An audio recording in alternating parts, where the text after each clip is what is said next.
अगर किसी और का देखकर आपको भी दर्द होता है, तो इसका मतलब है कि आपकी आत्मा में परमात्मा विराजमान है। कोई भी कर्म करने से पहले एक बात का हमेशा ध्यान रखना चाहिए कि ईश्वर की नज़र सब पर होती है। अच्छे लोगों की ईश्वर परीक्षा बहुत लेता है लेकिन साथ नहीं छोड़ता है, और बुरे लोगों को ईश्वर बहुत कुछ देता है लेकिन साथ नहीं देता है। जो कुछ भी है तुम्हारे दिल में, सब ईश्वर को खबर है। तुम्हारे हर हाल पर भगवान की नज़र है। जब तक ईश्वर तुम्हारे साथ है तब तक दुनिया की कोई भी ताकत तुम्हें हरा नहीं सकती है। कर्म का फल इंसान को उसी तरह ढूंढ लेता है जिस तरह बछड़ा सैकड़ों गायों के बीच अपनी मां को ढूंढ लेता है। मन का झुकना बहुत जरूरी है। केवल सर को झुकाने से परमात्मा को प्राप्त नहीं किया जा सकता है। प्रार्थना शब्दों से नहीं, हृदय से होनी चाहिए, क्योंकि ईश्वर उनकी भी सुनते हैं जो बोल नहीं सकते हैं। किसी व्यक्ति की मदद कर आप ईश्वर से आप एक पुण्य कमाने के सहभागी बन जाते हैं। यकीन करो, जब ईश्वर देगा तो बेहतर नहीं बेहतरीन देगा। ईश्वर को अपना मित्र बना लो, फिर तुमको कामयाब होने से कोई नहीं रोक सकता है। मौन प्रार्थनाएं जल्दी पहुंचती है ईश्वर तक, क्योंकि वो शब्दों के बोझ से मुक्त होती है। दोस्तों, रखिए रब दूसरा दरवाजा खोल बगैर पहला दरवाजा बंद नहीं करता है। ईश्वर पर विश्वास बिल्कुल उस बच्चे की तरह करो जिसको आप हवा में उछालो तो वो हंसता है, डरता नहीं, क्योंकि वह जानता है कि आप उसे गिरने नहीं दोगे। ईश्वर कहते हैं कि संतुष्ट मन इस दुनिया का सबसे बड़ा धन है। श्री कृष्ण कहते हैं कि जिस व्यक्ति को आपकी कद्र नहीं, उसके साथ खड़े रहने से अच्छा है आप अकेले खड़े रहें। हर इंसान के जीवन में एक समय ऐसा जरूर आता है जब उसे सच्चे दिल से ये महसूस होता है कि इस दुनिया में ईश्वर के अलावा कोई अपना नहीं है। इंसान कर्म करने में मनमानी तो कर सकता है लेकिन फल भोगने में नहीं। अगर आपको कोई अच्छा लगता है तो अच्छा वो नहीं बल्कि अच्छे आप हो, क्योंकि उसमें अच्छाई देखने वाली नज़र आपके पास है। कल की फिक्र मत करो, जिस भगवान ने आज तक संभाला है वो आगे भी संभाल लेगा।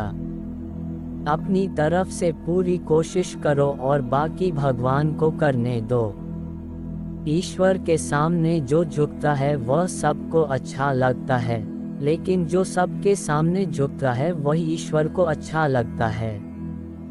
ईश्वर आप पर तभी विश्वास कर सकते हैं जब आपको खुद पर विश्वास हो, क्योंकि ईश्वर बाहर नहीं हमारे अंदर ही है।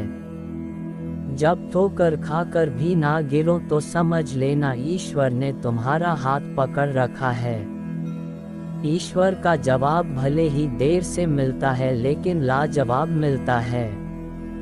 ईश्वर उनसे बात करते हैं जो उन्हें सुनना चाहते हैं और उनकी सुनते हैं जो उनकी प्रार्थना करते हैं। ये दुनिया आपकी उम्मीद तोड़ सकती है लेकिन इस दुनिया को बनाने वाला ईश्वर नहीं। ईश्वर की न्याय की चक्की धीमी जरूर चलती है लेकिन पिसती बहुत बारीक है। जब हम अपनी देखभाल ईश्वर के हाथों में सौंप देते हैं तो ईश्वर अपना सुकून हमारे हृदय को प्रदान करते हैं। यदि आपके पास सिर्फ ईश्वर है तो आपके पास वह सब है जो आपको चाहिए।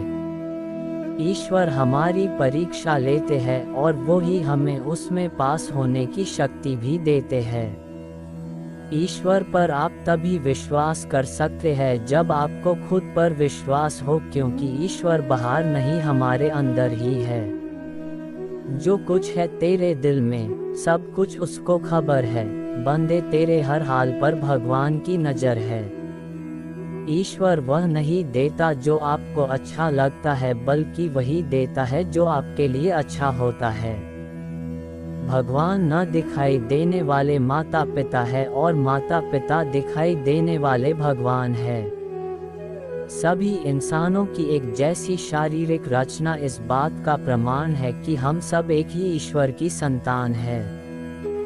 जो बाहर की सुनता है वह बिखर जाता है, जो भीतर की सुनता है वह संवर जाता है।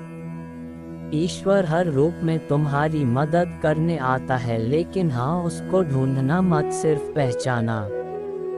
अगर आपकी समस्या एक जहाज जितनी बड़ी है, तो यह मत भूलना कि ईश्वर की कृपा सागर जितनी विशाल है।